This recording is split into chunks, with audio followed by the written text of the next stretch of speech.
oh ini bikin karbon banyak di udara, bikin polusi apa segala macam. Nah sebenarnya sadar atau enggak, tapi setelah kita menyelam gitu, ya energi itu ada di mana-mana. Kemajuan semua teknologi, kita ada listrik, kita ada teknologi internet segala macam, itu bermula dari adanya energi.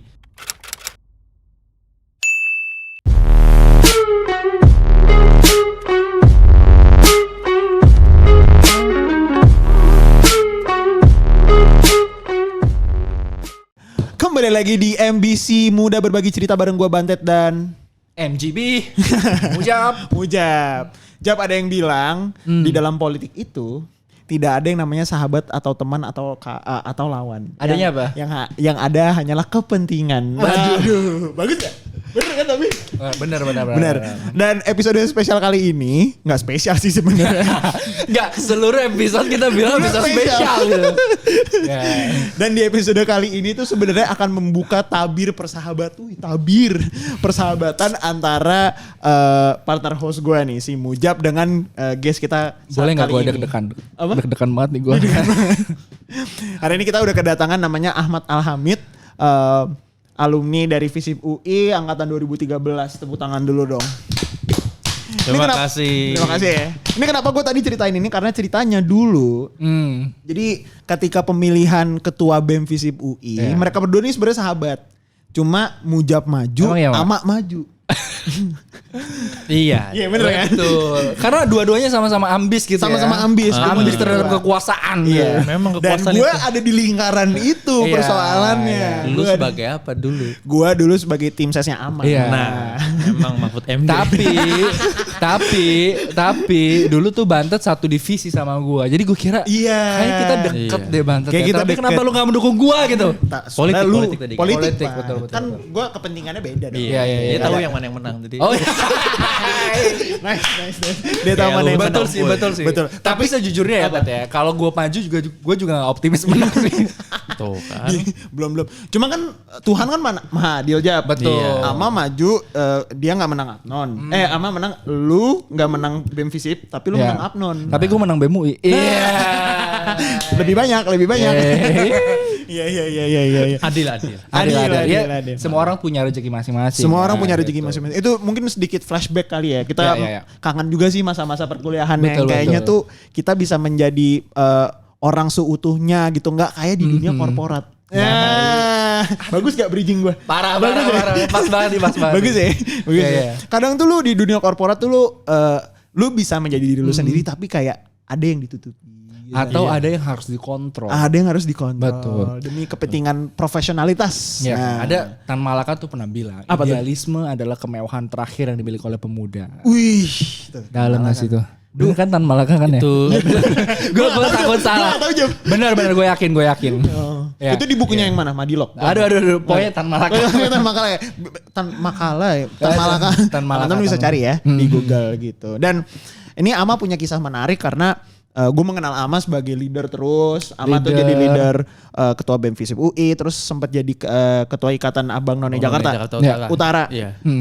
Dan sekarang tapi gue kira kayak ini kayaknya orang sosial nih. Kayak maksudnya betul, orangnya rakyat banget nih, advokasi banget gitu ya. Ternyata pindah ke korporasi. Langsung setelah lulus langsung ke dunia korporasi. Langsung. Padahal ini mungkin juga bisa jadi kita ngelurusin anggapan orang lain ya. Iya. Ama ini jurusan ilmu politik nih sama-sama gue. Yang mungkin anggapan orang-orang kan politik, wah di DPR nih. Masuk DPR gitu ya, kebijakan dan lain sebagainya. Terus tiba-tiba masuk salah satu perusahaan yang menyuplai air mineral. Ada di mana-mana lah. Kalau kata anak-anak sekarang FMCG gitu ya. Kita nggak mau sebut mereknya karena nggak sponsorin kita gitu ya. Tapi kalau mau boleh aja. Nah, dari jurusan ilmu politik yang bahas soal kebijakan, pemikiran politik dan lain sebagainya, tiba-tiba masuk ke korporasi. Nah, pertanyaan gue nih Maya, ini interview aja nih. Kita diskusi. Sebenarnya apa sih yang jadi akhirnya pertimbangan atau trigger dari lu yang lu masuk jurusan ilmu politik, dan memang track dalam organisasi lu kan benar-benar yang sosial politik banget nih ya, yang mungkin kebanyakan dari kita tuh mikirnya Ama nih kalau habis lulus udah pasti langsung masuk partai politik langsung politik praktis kan, karena tracknya itu banget, dan secara karakter juga lu udah Personal branding lu udah jadi lah gitu. Udah jadi.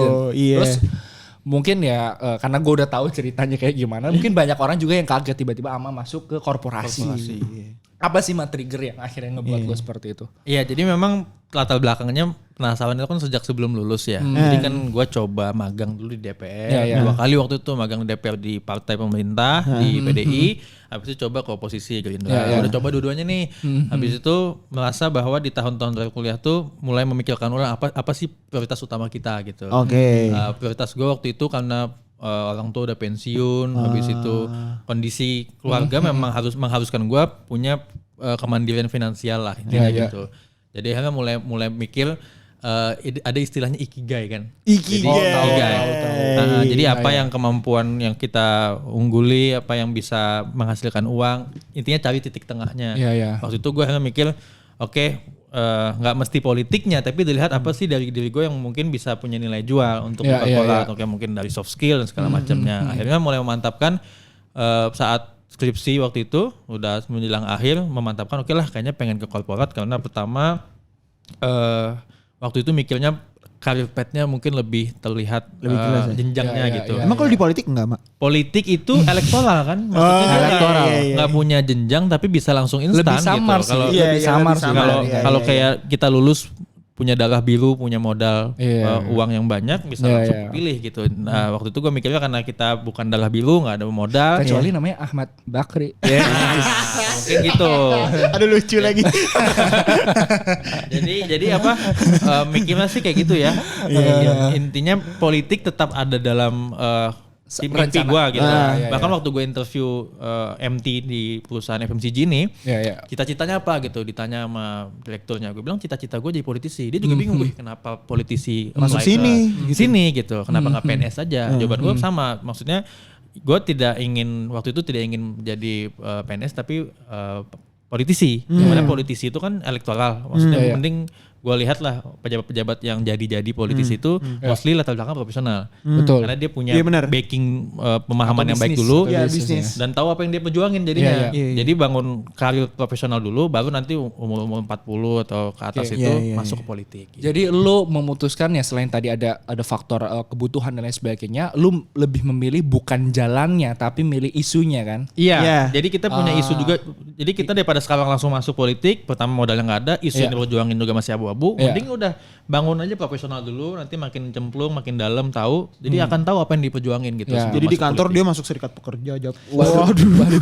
Gue di HR nggak boleh. Tapi sekarang mungkin ngurusin orang-orang yang bergerak. Wah ini gue tau nih motifnya nih pengen ngelawan segala macam. Malah kita yang ini ya. Bener-bener. Jadi ini satu inspirasi yang mungkin kita bisa ambil dari Ama juga ya Tat ya. Dia coba maksudnya nggak menjalani jalur yang politik banget gitu, langsung politik praktis, tapi dia coba ngebangun, dia punya expertise di mana sih? Karena suatu saat ketika dia punya expertise di mana, dia pasti akan dicari gitu, termasuk juga di ranah politik. Dan menurut gue ini bisa jadi alternatif juga buat siapapun gitu ya. Mungkin buat gue juga yang akan masuk ke dunia politik nanti. Iya. Benar sih. Dan politik maksudnya kan luas juga ya. Maksudnya gue juga nggak menargetkan harus jabatan eksekutif atau legislatif atau posisi tertentu gitu. Tapi gue bayangannya hari tua itu paling gue imajinasi paling idealnya ya kita bisa manfaat itu masuk politik gitu. Dengan kondisi kita udah modal finansialnya jaringan gitu ya. Udah ada, jadi nggak ngelepotin orang. Politik udah mengabdi lah gitu.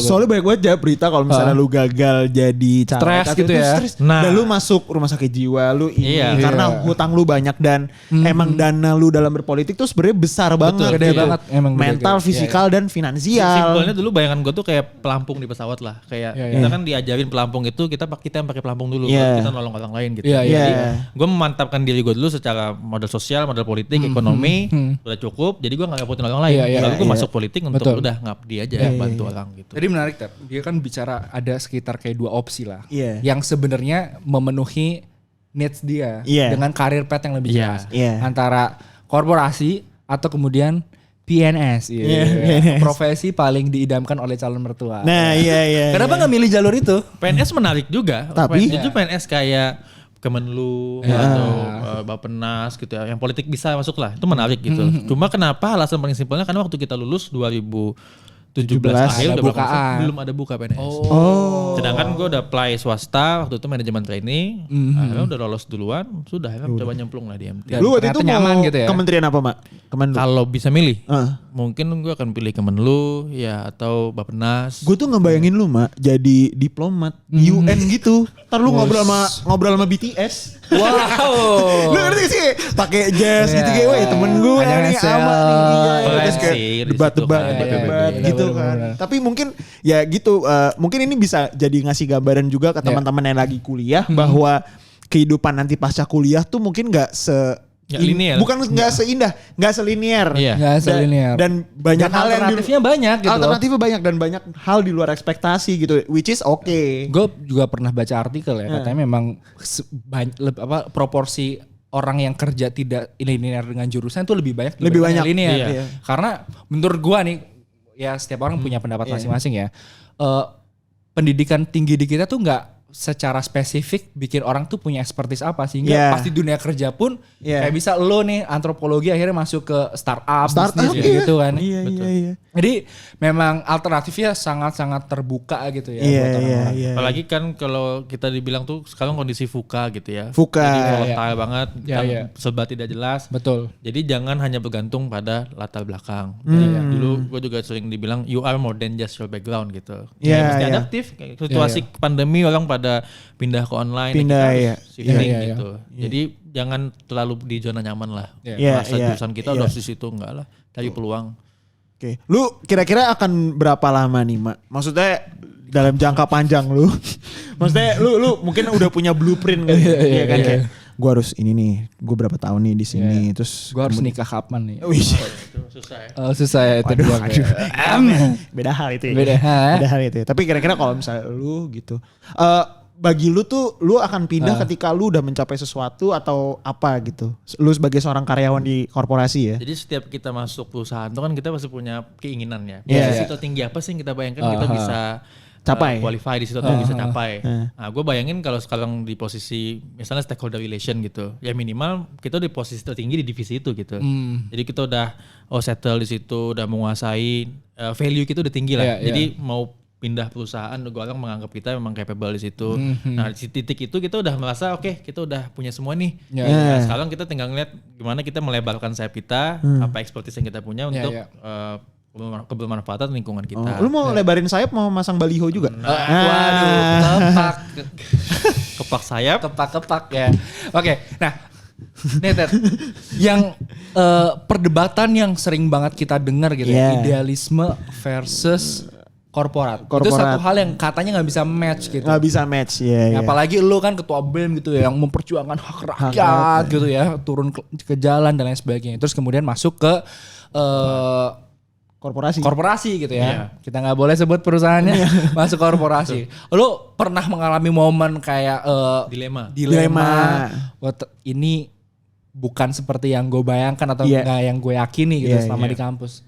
Dan gimana lu mengatasi hal tersebut, Mak? Pernah banget. Jadi di awal karir gue tuh di HR, gue ngurusin outsourcing ya. Jadi outsourcing itu kan yang dulu kita perjuangkan ya di kampus. Betul. Kita melarang outsourcing segala macam. Gue masuk kerja waktu itu, tugas gue adalah gimana caranya bikin efisiensi perusahaan dengan pada akhirnya mengorbankan teman-teman kita yang outsourcing ini. Berat itu. Di situ gue membaca kebijakannya atau apa memang celahnya banyak banget. Artinya orang outsourcing itu dia nggak punya safety net lah. Dia udah 2 tahun 3 tahun di perusahaan udah bebas aja untuk ngekat dia dan tanpa jaminan kasih uang pisah dan segala macam yang sama dengan kita yang permanen gitu. Di situ posisinya dilema gitu antara kayak dulu gue memperjuangkan ini nih, sekarang gue harus hadapan ini. Nah di situ poinnya sih sebenarnya adalah profesional aja sih. Maksudnya kita malah lebih tahu kan, justru kita menyelam di situ, kita tahu apa celah kebijakan yang ada. Tapi di satu sisi perusahaan juga susah aja kalau semua itu permanen gitu. Kita memang ada hal-hal yang jadi yang penting dijaga tuh gini, karyawan yang outsourcing itu call atau non call dari bisnisnya. Jadi kalau dia sifatnya non call mungkin ya masih possible lah untuk outsourcing, tapi ya tetap manusiawi lah, ada kebijakan perusahaan untuk dikasih tali asih dan segala macam. Jadi waktu itu jalan tengahnya adalah kita memang kebijakannya nggak mengharuskan kita untuk ngasih mungkin uang pisah segala macam, tapi perusahaan dengan niat baik tetap kita kasih itulah. Di situ poinnya adalah oke lah, nggak kejam-kejam amat lah. Untung perusahaan masih tanggung jawab dengan hal gitu. Atau misalnya sekarang gue di perusahaan oil and gas gitu ya, yang menurut orang-orang mungkin ini bikin karbon banyak di udara, bikin polusi apa segala macam. Nah sebenarnya sadar atau enggak, tapi setelah kita menyelam gitu, ya energi itu ada di mana-mana gitu. Kemajuan semua teknologi, kita ada listrik, kita ada teknologi, internet segala macam, itu bermula dari adanya energi. Tapi beruntungnya kita kalau di perusahaan multinasional tuh kita bisa bilang kita standarnya udah lebih banyak gitu. Baik itu diawasi lembaga-lembaga internasional lah. Regulasinya juga udah banyak. Regulasi udah ketat. Dan semuanya saat ini memang misinya net zero emission di 2050. Jadi ibaratnya dengan ada teknologi sekarang tuh kita energi bisa dapat, tapi karbon yang sekarang itu keluar, ibaratnya kita masukin lagi ke dalam lah, atau bahkan tanpa ada karbon yang dihasilkan. Jadi kan lebih win-win lah. Setelah kita masuk kayak ada effort kok dari perusahaan-perusahaan internasional ini untuk bikin energinya dapat, tapi juga lingkungannya juga dijaga gitu. Soalnya mungkin dulu kita pas masih mahasiswa, dalam arti polos kali Jap ya. Kita masih memandang tuh putih dan hitam. Maksudnya kayak hitam adalah hitam gitu. Padahal fakta dunia tuh lebih beragam gitu dan ketika itu benar-benar. Dan ketika lu udah masuk tuh lu udah kayak Untungnya gitu. Untungnya kalau sekarang posisi sekarang kan gue juga handle CSR ya. Jadi itu jiwa sosialnya muncul ya. Maksudnya walaupun kita lah di korporat, mungkin adalah dampak ke masyarakat pasti ada. Cuma kan kita seminimal mungkin ya. Akhirnya kita compensate dengan kegiatan CSR kita bantu ekonomi, pemberdayaan. Atau mungkin yang gue tangkap dari Aman ya, idealisme yang akhirnya bikin dia survive di korporasi, ada idealisme yang sifatnya soft skill dan apa sih nilai hidup yang dia pegang gitu dibandingkan isu gitu ya. Karena tadi isu sebenarnya faktornya multidimensi. Kita bicara soal outsourcing, ternyata faktornya bukan cuma antara hubungan perusahaan dan kemudian tenaga kerja gitu. Jadi dia berusaha untuk profesional, terus kemudian ketika ada tadi kesempatan peluang CSR dan lain sebagainya, dia berusaha untuk bagaimana punya orientasi ke masyarakat gitu-gitu. Dan dilema itu kadang memang muncul kalau kita bayanginnya hanya kepentingan kita sendiri gitu. Tapi kita mikirin lebih luas nih. Ini soal oil and gas misalnya, ini bahaya udara segala macam, tapi kan kalau nggak ada juga dampaknya lebih luas juga. Kita di tengah lah. Dan gue ingat banget dulu pesan bos gue, dia bilang intinya kalau kita kerja di korporat itu yang penting bisa diandelin gitu.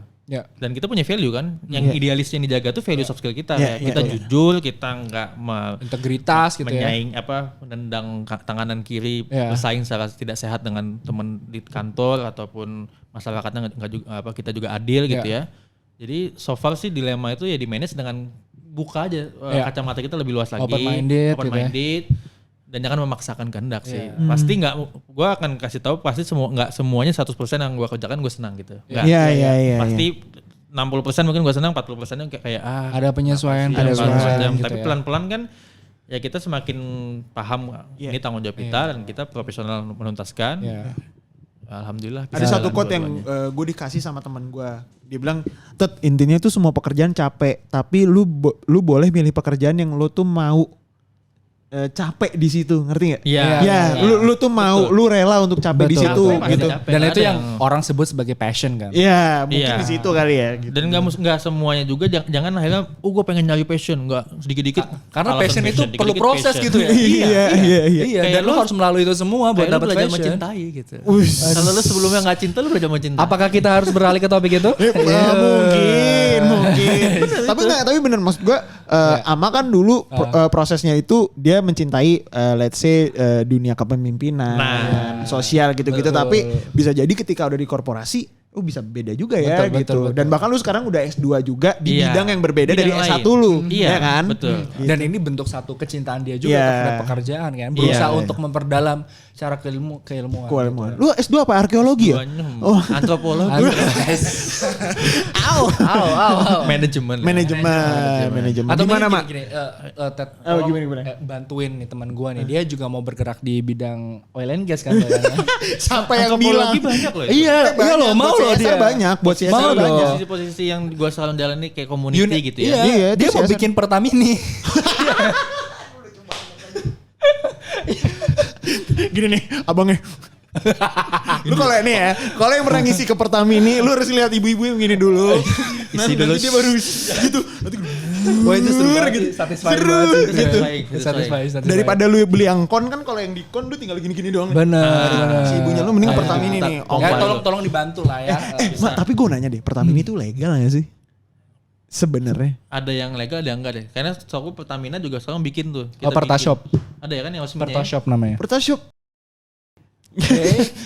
Oh nggak disponsorin ya? Tolong tapi disensor ya tim ya. Tapi ini minyak ilegal, Ted. Kan dia belinya tuh bukan dari minyak yang dari distributor kan gitu ya. Memang beli di SPBU bahkan kan dia bikin jerigen baru dijual lagi kayak pengecer aja hitungannya. Oh, jadi jerigen terus dia ngisi sendiri. Iya. Beda dengan Aqua. Nah, Aqua kalau Aqua galon Kenapa beda dengan air mineral? Beda dengan air mineral. Air mineral tuh yang lu isi pinggir-pinggir jalan galon isi, dia air ledeng disaring sendiri dimasukin, bukan air dari Aqua atau apa. Air yang isi isi ulang galon yang kan. Osmosis segala macam gitu-gitu. Yang 6.000-an. Tapi galonnya pakai galon yang blended kan. Beda tuh kasusnya. Oke. Seru banget ya obrolan ini ya. Ini harusnya gak satu episode doang sih. Ini harusnya banyak nih. Harus berseri-seri. Mungkin kita bakal ada seri-seri dunia korporasi yang lainnya. Mungkin bisa sama Ama lagi atau mungkin sama orang yang lain. Jadi makasih banget nih buat Ama udah bisa berbagi inspirasi ke kita semua. Tadi sih satu hal yang gua ngehajar banget ya bagi kita semua, bahwa idealisme tuh bukan dilihat dari isunya apa, tapi dilihat dari apa sih value yang kita pegang dalam hidup, dalam arti kejujuran, profesionalisme dan lain sebagainya. Dan dimanapun gitu ya, mau di korporasi, mau di pemerintah dan lain sebagainya, itu bisa dijaga asalkan kita mau. Asalkan mau bener. Dan ini buat teman-teman fresh grad atau masih mahasiswa yang kayak mau cari, bang passion gue awe bang, ini kayak slow aja bro gitu. Nanti juga ketemu by proses, itu tuh by proses gitu, santai aja gitu, dan jangan ngoyo banget lah istilahnya. Hidup gak akan berakhir kalau gak punya passion gitu ya. Oke. Thank you banget buat teman-teman semua. Jangan lupa buat like, subscribe, and share video-video dari podcast MBC. Dan kalau mau follow IG-nya Ama boleh nih, yang mau ngobrol-ngobrol soal oil and gas gitu. Ada. Nanti ada. Kalau nggak ada, awas lo editor ya. Bang, Pertalit berapaan bang? Waduh. Dia nggak tahu. Dia mana tahu dia begitu. Oke, thank you teman-teman semua. Dadah.